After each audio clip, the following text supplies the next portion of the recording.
Hello friends, welcome to home food Tamil. Friends, வீட்டில் இருக்கவங்க எல்லாருமே வேறு மாதிரி வேறு லெவல் டேஸ்ட்டில் ஒரு சூப்பரான மட்டன் வறுவல் ரெசிபி தாங்க செஞ்சு காமிக்க போகிறேன். இந்த மெத்தடில் கண்டிப்பாக ஒரு டைம் மட்டன் வறுவல் செஞ்சு கொடுத்து பாருங்கள். எக்ஸ்ட்ரா சாதம்லாம் சாப்பிடுவாங்க. டேஸ்ட்டு வேறு லெவலில் இருக்கும்.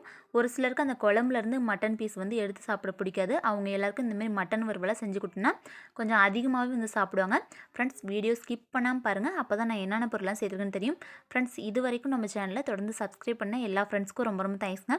இந்த மட்டன் வறுவல் பார்த்திங்கன்னா விசேஷ நாட்களில் சமையல் மாஸ்டர்லாம் ஒரு மட்டன் வறுவல் செஞ்சு கொடுப்பாங்க பாருங்க. அதே டேஸ்ட்லேயே இருக்கும். இந்த டேஸ்டியான மட்டன் வறுவல் செய்யறதுக்கு ஏற்கனவே மட்டன் குழம்பு ரெடி பண்ணி வச்சிட்டேங்க. இந்த மட்டன் குழம்பு ரெசிபி வீடியோ நம்ம சேனலில் ஏற்கனவே அப்லோட் பண்ணியிருக்கேன். இந்த மட்டன் குழம்பு இந்த வெங்காயம் தக்காளிலாம் நல்லா வதக்கி அரைச்சி ஊற்றி செய்வாங்க பாருங்க. அந்த மெத்தடில் தாங்க செஞ்சுருக்கேன். இந்த மட்டன் குழம்பு ரெசிபி வீடியோ மேலே கார்ட்ஸ்லேயும் டிஸ்கிரிப்ஷன்லேயும் அதோட லிங்க் தரேன், செக் பண்ணி பாருங்கள். இதே மெத்தடில் மட்டன் குழம்பு ரெடி பண்ணிவிட்டு அதாவது ஒரு சிலருக்கு பார்த்தீங்கன்னா அந்த மட்டன் குழம்புல இருக்க அந்த பீஸ்லாம் எடுத்து சாப்பிட பிடிக்காது. அந்தளவுக்கு சாப்பிடவும் மாட்டாங்க. அவங்க எல்லாருக்கும் இந்த மெத்தடில் மட்டன் வறுவல் செஞ்சு கொடுத்தீங்கன்னா கூடுதலாக கொஞ்சம் சாதம்லாம் சாப்பிடுவாங்க. ரசம் சாதத்துலாம் சைடிஷாக வச்சு சாப்பிடும்போது டேஸ்ட்டு வேறு லெவலில் சூப்பராக இருக்குங்க. இப்போ அந்த மட்டன் குழம்புலாம் வச்சதுக்கப்புறம் அதில் இருக்க கறி எல்லாத்தையும் இனிமேல் அரிச்சு வேறு ஒரு பாத்திரத்தில் எடுத்து வச்சிடலாங்க. இப்போ ஒரு பேனில் ஒரு 3 ஸ்பூன் அளவுக்கு எண்ணெய் சேர்த்துக்கலாங்க. எண்ணெய் நல்லா காஞ்சதும் கடுகு உளுத்தம்பருப்பு சேர்த்துக்கலாங்க. இதில் அந்த உளுத்தம்பருப்பு கடலைப்பருப்புலாம் கொஞ்சம் அதிகமாக சேர்த்துக்குங்க.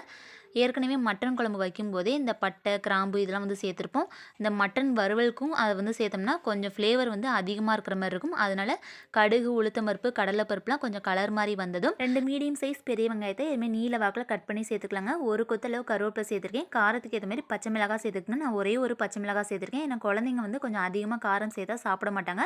அதனால் ஒரே ஒரு பச்சை மிளகாய் சேர்த்துருக்கேன். உங்கள் வீட்டில் நல்லா காரசாரமாக சாப்பிட்ற மாதிரி இருந்தால் ஒரு 4லேருந்து 5 பச்சை மிளகாய் கூட சேர்த்துக்கலாங்க.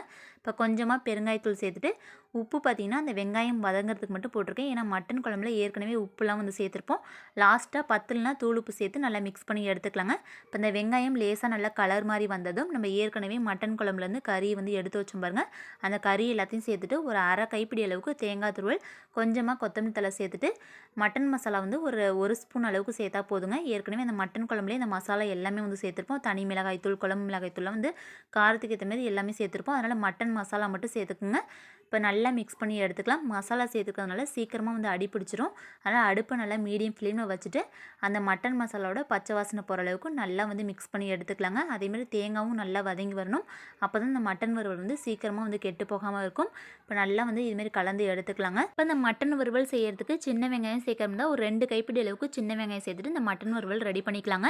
இப்போ இதுமாரி நல்லா மிக்ஸ் பண்ணிவிட்டு உப்பு காரம் எல்லாமே கரெக்டாக இருக்கான்னு செக் பண்ணிக்கோங்க. இப்போ நம்ம சேர்த்துருந்தா அந்த தேங்காய் துருவல் அதுக்கப்புறம் பார்த்திங்கன்னா மசாலாவோட பச்சை வாசனைலாம் போனதுக்கப்புறம் நல்லா மிக்ஸ் பண்ணி எடுத்தோம்னா நல்லா கமகமன்னு சூப்பரான மட்டன் வறுவல் ரெடி ஆயிரும். இந்த மட்டன் வறுவல் பார்த்திங்கன்னா பிகினர்ஸ் கூட ரொம்ப ஈஸியாக செஞ்சு முடிச்சிடலாங்க. அதிகமான மசாலா பொருட்கள்லாம் சேர்க்கவே தேவையில்லை. இந்த மட்டன் வறுவலோட டேஸ்ட் பார்த்திங்கன்னா சமையல் மாஸ்டர்லாம் மட்டன் குழம்பு ரெடி பண்ணிவிட்டு அதுலேருந்து கறி எல்லாத்தையும் எடுத்துகிட்டு மட்டன் வறுவல் செஞ்சு கொடுப்பாங்க பாருங்க. அதே டேஸ்ட்லேயே இருக்கும். விசேஷ நாட்களில் உங்கள் வீட்லேயும் மட்டன் குழம்பு வச்சிங்கன்னா கண்டிப்பாக அதில் இருக்க கறி எல்லாத்தையும் அரைச்சிட்டு இதே மெத்தடில் மட்டன் வறுவல் செஞ்சு கொடுத்து பாருங்கள். வீட்டில் இருக்கவங்க எல்லாருமே சாப்பிட்டு பாராட்டுவாங்க. அந்தளவுக்கு நல்லா சூப்பராக இருக்குங்க. ஃப்ரெண்ட்ஸ், இதே மெத்தடில் இந்த டேஸ்டியான மட்டன் வறுவல் செஞ்சு சாப்பிட்டு பார்த்துட்டு எப்படின்னு கமெண்ட் பண்ணுங்கள். இந்த வீடியோ கண்டிப்பாக உங்கள் எல்லாருக்கும் ரொம்ப ரொம்ப யூஸ்ஃபுல்லாக இருக்கும்னு நினைக்கிறேன். வீடியோ பிடிச்சிருந்தா நம்ம சேனலில் புதுசாக பார்க்குறவங்க சப்ஸ்கிரைப் பண்ணிக்கோங்க. உங்கள் ஃப்ரெண்ட்ஸ் எல்லாருக்கும் நிறைய பேர் ஷேர் பண்ணுங்கள். அவங்க எல்லாருக்குமே ரொம்ப யூஸ்ஃபுல்லாக இருக்கும். Okay friends, thank you so much.